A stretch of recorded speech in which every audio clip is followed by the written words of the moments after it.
إن الحمد لله نحمده ونستعينه ونستغفره ونعوذ بالله من شرور أنفسنا ومن سيئات أعمالنا من يهد الله فلا مضل له ومن يضلل فلا هادي له أشهد أن لا إله إلا الله وحده لا شريك له وأشهد أن محمدا عبده ورسوله اللهم صل على محمد وعلى آله وأصحابه ومن سار على نهجه واتبع سنته وسلك طريقه ونهج منهج إلى يوم الدين.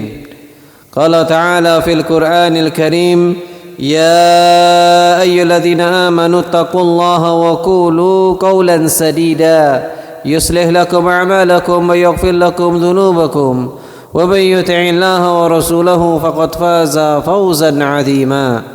Amma ba'd, usini wa iyyakum bitaqwallah. Wasiat yang senantiasa diulang oleh khatib adalah takwa kita kepada Allah Ta'ala. Takwa di mana saja kita berada, takwa di sisa-sisa umur yang kita punya. Mudah-mudahan Allah Ta'ala membantu kita untuk bertakwa kepadanya di kesempatan yang Allah berikan di mana saja kita berada. Amin ya rabbal alamin. Jamaah salat Jumat rahimakumullah. Setiap anak Adam pernah melakukan salah dan dosa. Dan tidaklah orang yang melakukan dosa melainkan pasti akan ada efek buruknya, akan ada dampak buruknya. Dan itu semuanya pasti dirasakan oleh mereka-mereka yang berbuat dosa dan bermaksiat kepada Allah Ta'ala. Maka dari itu jamaah salat Jumat rahimakumullah, tidaklah orang terjatuh pada perkara dosa kecuali karena 3 perkara. Yang pertama, iman sedang turun. Kalau kita terjebak dengan dosa, berarti iman kita sedang turun. Karena kata para ulama, al-iman yazidu wa yanqus. Iman itu naik dan turun. Yazidu bi ta'atir rahman wa yanqusu bi ta'ati syaitan. Iman itu akan naik kalau kita taat kepada Allah Ta'ala Ar-Rahman, dan iman itu akan turun kalau kita taat kepada syaitan, dalam tanda kurung bermaksiat kepada Allah Ta'ala. Maka iman sedang turun punya potensi untuk kemudian menjadikan kita pelaku dosa dan maksiat. Kemudian yang kedua, alasan orang melakukan dosa dan maksiat, terjatuh pada perkara dosa dan maksiat karena pengaruh syahwat dan syubhat. Syubhat berkaitan dengan kerancuan dalam memahami agama. Dia nggak tahu ini halal, ini haram. Itu syubhat. Maka orang yang jatuh pada perkara syubhat biasanya condong kepada jatuh pada perkara-perkara yang haram. Faman ittaqa syubhat faqad istabra li dinihi wa irdihi wa man waqa'a fi syubhat waqa'a fil haram, kata Rasulullah sallallahu alaihi wasallam. Kemudian syahwat ini berkaitan dengan hawa nafsu, berkaitan dengan syahwat kita. Maka banyak kita terpeleset dalam dosa karena mengikuti hawa nafsu dan dorongan-dorongan syahwat kita. Kemudian yang ketiga, di antara kenapa orang berbuat dosa dan bermaksiat kepadanya, yaitu kepada Allah Ta'ala, bermaksiat kepada Allah karena gangguan daripada syaitan. Ditipu sama syaitan, diberikan was-was oleh syaitan. Dan ini adalah 3 sarana, 3 sebab kenapa kita berbuat dosa dan bermaksiat. Jamaah salat Jumat rahimakumullah, maksiat ini ada pengaruhnya, meskipun tidak sekarang, pasti ada pengaruhnya. Di sini kami akan ringkaskan beberapa dampak buruk maksiat dan dosa yang kita kerjakan. Yang pertama, sempitnya hidup. Kalau kita merasakan sempitnya hidup, kita merasakan dada kita sempit, kita merasakan semua urusan kita ini menjadi sempit, tidak lapang, itu tidak lain gara-gara dosa dan maksiat yang kita kerjakan, jamaah. Allah Ta'ala berfirman di dalam Al-Quran, wa man a'rada an dzikri fa inna lahu ma'isyatan dhanka wa nahsyuruhu yaumal qiyamati a'ma. Barang siapa yang berpaling daripada mengingat aku, lalai daripada zikir, sibuk bermaksiat kepada Allah Ta'ala, fa inna lahu ma'isyatan dhanka, Allah berikan kesempitan kehidupan. Kalimat dhanka dalam bahasa Arab itu terdiri dari 3 huruf, dot, nun, dan kaf. Dot itu adalah dik, kesempitan. Nun adalah nakat. Kemudian kaf adalah karb. Semuanya terkumpul pada orang yang melakukan kelalaian daripada zikir kepada Allah Ta'ala. maka dia merasakan kesempitan, merasakan kesumpekan, merasakan yang namanya himpitan dalam hidup. Kenapa? Lalai daripada zikir kepada Allah Ta'ala, sibuk bermaksiat kepada Allah Ta'ala.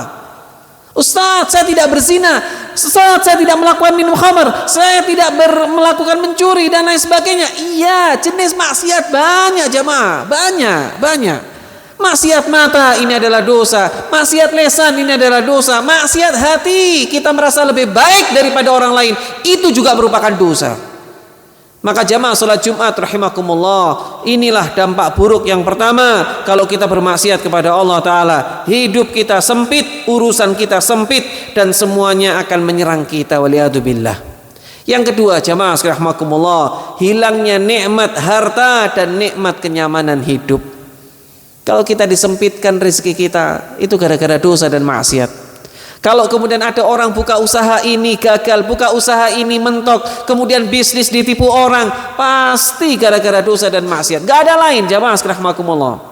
Mari kita lihat jamaah rahmakumullah. Allah Ta'ala berfirman di dalam Al-Quran, wa dharaballahu mathalan qaryatan kanat aminatan mutmainnatan ya'tiha rizquha ragadan min kulli makanin fakafarat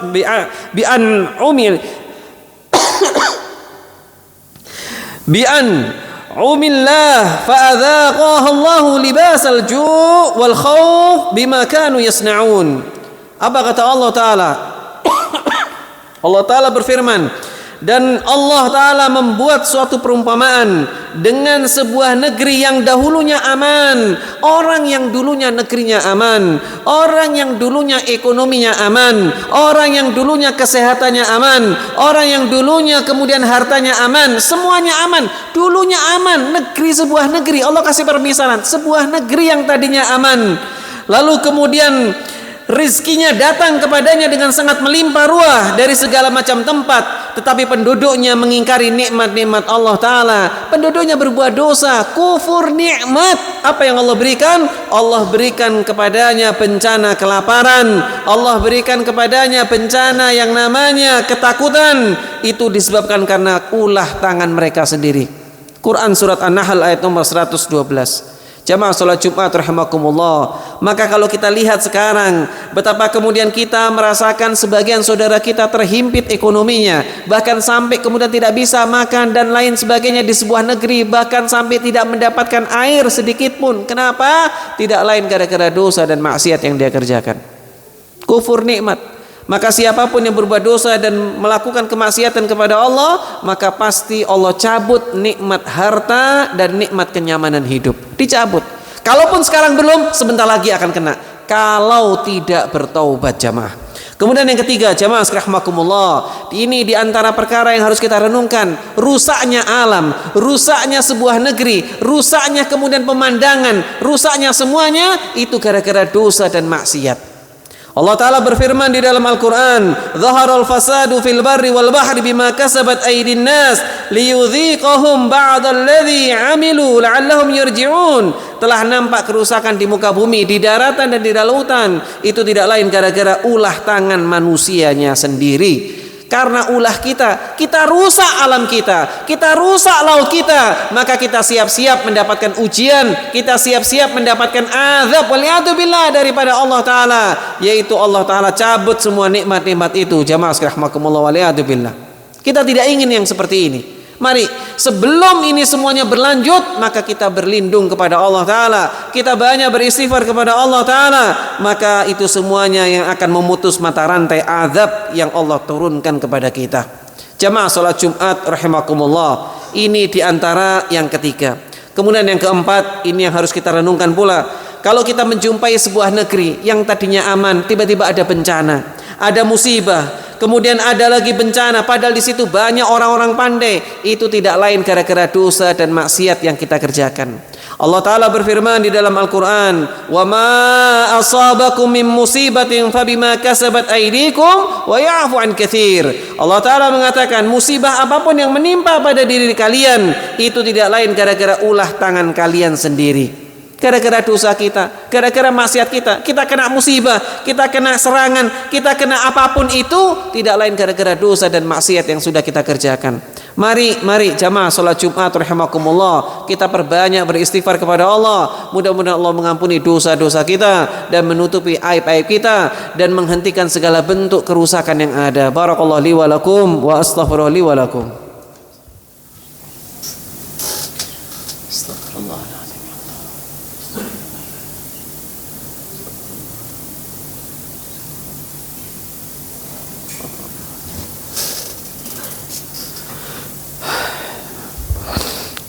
Innal hamdalillah nahmaduhu wa nasta'inuhu wa nastaghfiruh wa na'udzu billahi min sururi anfusina wa min sayyiati a'malina man yahdihillahu fala mudilla lahu wa man yudlil fala hadiya lahu asyhadu an la ilaha illallah wahdahu la syarika lahu wa asyhadu anna Muhammadan 'abduhu wa rasuluh. Allahumma shalli ala Muhammad wa ala alihi wa ashabihi ajma'in. Jamaah salat Jumat rahimakumullah. Yang terakhir, yang kelima, di antara dampak buruk perbuatan dosa dan maksiat, yaitu Allah jadikan hati kita rusak. Orang yang sibuk bermaksiat kepada Allah Ta'ala, maka hatinya akan rusak.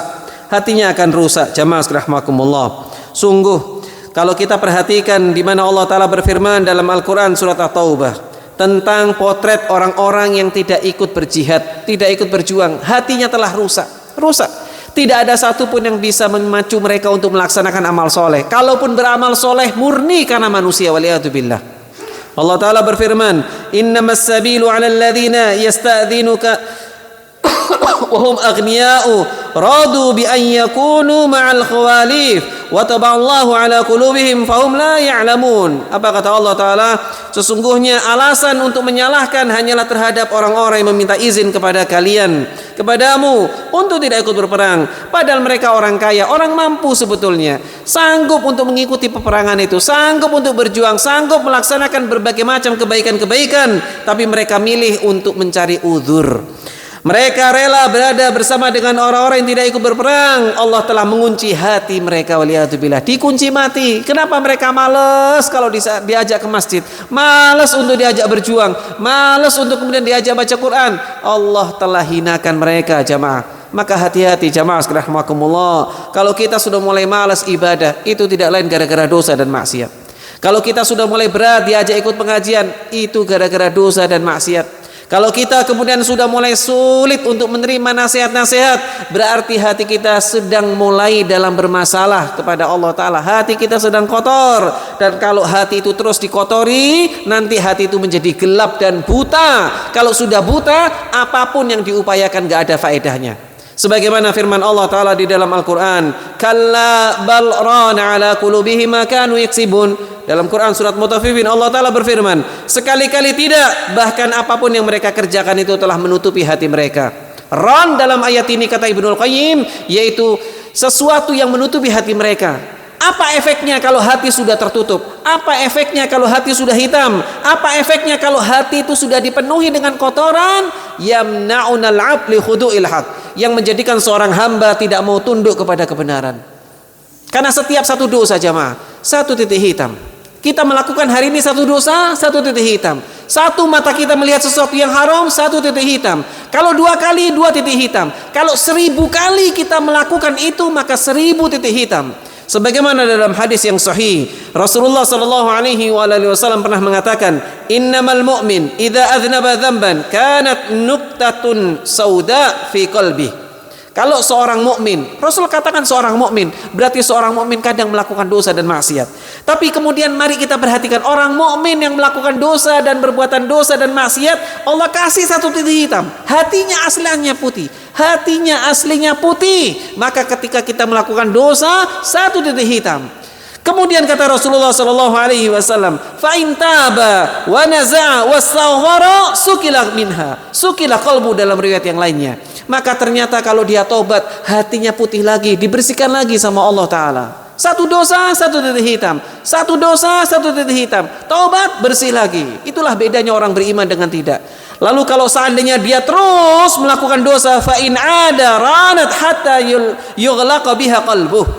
Tapi kalau terus melakukan dosa, enggak mau tobat, lalai terus, nggak mau istighfar, nggak mau kembali kepada Allah Ta'ala, maka sungguh hati itu betul-betul akan menjadi hitam sampai menutupi hatinya. Hadis ini sahih diriwayatkan Imam Bukhari dan Imam Muslim. Jamaah salat Jumat, mari sekali lagi kita bermohon kepada Allah Ta'ala, mudah-mudahan hati kita dibersihkan sama Allah daripada dosa dan maksiat. Mudah-mudahan Allah menerima taubat kita, nggak ada lain. Kuncinya cuma satu, kalau kita hatinya pengen putih lagi, bersih lagi, Allah terima lagi, dan Allah tutup mata rantai dosa itu, maka dengan cara taubat dan beristighfar. Taubat jamaah rahimakumullah. Taubat itu membersihkan segala-galanya. Taubat menghapus dosa masa lalu kita. Taubat kemudian menutupi aib-aib kita. Maka siapa yang melaksanakan taubat, maka dia akan merasakan fadilah yang sangat besar dalam hidupnya. Kata Syekhul Islam Ibnu Taimiyah, seseorang yang bertobat, kalau dulunya dia ahli maksiat, dia jatuh pada lembah dosa, tapi kalau dia mau tobat, maka Allah akan angkat derajatnya melampaui daripada derajat yang sebelumnya ketika dia bermaksiat kepada Allah Ta'ala. Maka mari kita kembali kepada Allah, kita bertobat kepadanya, dan jangan pernah bosan dan jangan pernah patah hati. Sebagian orang tidak mau tobat karena dia merasa dosanya terlalu banyak. Tidak. Allah beda dengan makhluk. Kalau kita bikin salah sama manusia, sekali, 2 kali, 20 kali kita nggak dimaafkan, itu manusia. Tapi Allah, ribuan kali kita berbuat dosa, mau tobat, Allah datang dengan pengampunan yang sama. Selama ajal belum di kerongkongan dan selama matahari belum terbit dari barat. Semoga Allah terima taubat kita dan menutupi aib kita. Bismillahirrahmanirrahim. Alhamdulillahirabbil alamin. Allahumma shalli ala Muhammad wa ala ali Muhammad kama shallaita ala ali Ibrahim wa ala ali Ibrahim innaka Hamidum Majid. Allahumma ighfir lil muslimina wal muslimat wal mu'minina wal mu'minat al ahya'i minhum wal amwat. اللهم اغفر لنا ذنوب التي تنزل النقم اللهم اغفر لنا ذنوب التي تنزل البلاء اللهم اغفر لنا ذنوب التي تخفض الدعاء اللهم اغفر لنا ذنوب التي تغير النعم اللهم إنا نسألك الخير ونعوذ بك من كل شر اللهم ارزقنا الثبات والاستقامة اللهم ارزقنا الحسن الخاتمة ربنا ظلمنا أنفسنا وإن لم تغفر لنا وترحمنا لنكونن من الخاسرين اللهم إنا نسألك الهدى والتقى والعفاف والغنى اللهم إنا نسألك الهدى والتقى والعفاف والغنى اللهم إنا نسألك الهدى والتقى والعفاف والغنى ربنا آتنا في الدنيا حسنة وفي الآخرة حسنة وقنا عذاب النار وصلى الله على نبينا محمد وعلى آله وأصحابه أجمعين والحمد لله رب العالمين أقم الصلاة إن الصلاة كانت على المؤمنين كتابا موقوتا